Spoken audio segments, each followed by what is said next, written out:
السلام علیکم ورحمۃ اللہ وبرکاتہ۔ آزادی کی 74ویں سالگرہ کے موقع پر تمام برادران وطن، ہندو، مسلم، سکھ، عیسائی و دیگر مذاہب کے لوگوں کو تہہ دل سے مبارکباد پیش کرتے ہیں، اور سرزمین ہند کو آزاد کرانے کے لیے جنہوں نے اپنی جان و مال کے نذرانے پیش کیے ہیں انہیں عقیدت و محبت کے ساتھ سلام پیش کرتے ہیں۔ ناظرین، ایک سوال پیدا ہوتا ہے، کیا ہندوستان واقعی 15 اگست 1947 کو آزاد ہوا تھا، یا آزادی دل کو بہلانے کا کوئی خیال ہے جس نے گزشتہ 73 سالوں سے ہمیں جھوٹ پر بسی دنیا میں لا کر کھڑا کیا ہوا ہے؟ کیا ہم واقعی آزاد ہیں، یا کوئی ایسی طاقت ہے جو آزادی کے خواب دکھا کر آج بھی ہم پر راج کر رہی ہے، جو ہمارے لیے ہو کر بھی ہماری نہیں ہے، جو اپنی ہوتے ہوئے بھی پرائی ہے، اور جو سڑکوں پر لہو بہا کر ہمیں آزادی کا خواب دکھا رہی ہے؟ اگر ہم واقعی آزاد ہیں تو پھر ایک نہتے کو بھیڑ حکومت کے اشارے پر کیوں قتل کر رہی ہے؟ یہ کیسی آزادی ہے جو اپنے عوام کا اپنے ہندوتوؤں کے نظام کے بوجھ سے دبانے میں مصروف ہے؟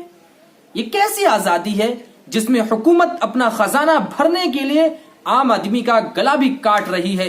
اور جی ہاں، یہ کیسی آزادی جو زندوں سے زندہ ہونے کا اور مردوں سے ان کی موت کا سرٹیفکیٹ مانگتی ہے؟ گاندھی جی اکثر کہتے تھے کہ انگریز بھلے بھارت میں رہ جائے مگر انگریزی اور انگریزیت یہاں سے چلی جائے، مگر ہوا اس کا ٹھیک الٹا۔ انگریز یہاں سے چلے گئے مگر حکام کے طور پر انگریزیت بنی رہی، اور ہر 15 اگست کے بعد اس کا قد اور بھی بڑھتا گیا۔ کئی بار لگتا ہے کہ 15 اگست 1947 کے دن بھارت آزاد نہیں ہوا تھا، صرف اقتدار کی منتقلی ہوا تھا۔ پہلے جن قوانین کے دم پر انگریز ہم پر راج کرتے تھے آج انہی کے دم پر ہماری حکومت کرتی ہے۔ آج کا بندوبست بھی انگریزی تہذیب کی طرح نظر آتی ہے۔ کیا ہم آج بھی واقعی آزاد ہیں اور کھلی آزاد ہوا میں سانس لے رہے ہیں؟ یہ قابل غور سوال ہے، ہمیں سوچنے کی ضرورت ہے۔ کیا صرف انگریزوں کی غلامی سے نجات پا لینے کو ہی آزادی کہتے ہیں؟ جن لوگوں کے جد و جہد نے ہمیں اس جہنم سے باہر نکالا، جن انمول قربانی کی بدولت ہی ہم آج اپنے وجود کو قائم رکھے ہوئے، کیا واقعی میں ہم ان کے تئیں سچی عقیدت پیش کرتے ہیں، یا ان کو یاد کرنے کا ڈھونگ کرتے ہیں؟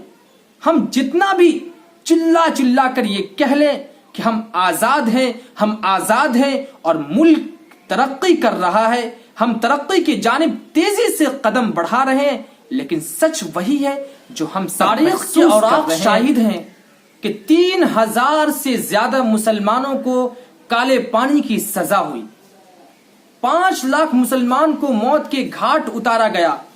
دہلی سے امرتسر تک ایسا کوئی درخت نہیں تھا جس پر کسی عالم دین کی لاش نہ لٹکی ہو۔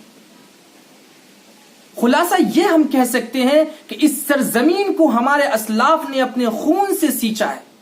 علماء کرام کے ساتھ ساتھ عام مسلمانوں نے بھی دل و جان سے جنگ آزادی میں حصہ لیا ہے اور انتہائی اعلی درجے کی تکلیفیں برداشت کی ہیں، تب جا کر یہ ملک آزاد ہوا ہے، اور آج ہم کھلی فضا میں امن و چین کے ساتھ سانس لے رہے ہیں۔ لیکن افسوس، اس وقت ہمارا ملک جس برے دور سے گزر رہا ہے وہ سب پر آیا ہے۔ کسی کو بتانے کی ضرورت نہیں کہ کچھ فرقہ پرست عناصر اپنے ناپاک عزائم کی تکمیل کے لیے قانون اور انسانیت کی حرمت کو پامال کر رہے ہیں، اسلام اور مسلمان کو ہر ممکن نقصان پہنچا رہے ہیں، اور ایک خاص پارٹی منظم سازش کے تحت مسلمانوں کے کردار کو داغدار کرنے کے لیے کوشش کر رہی ہے۔ اسلامی قوانین اور اسلامی تشخص کو بگاڑ کر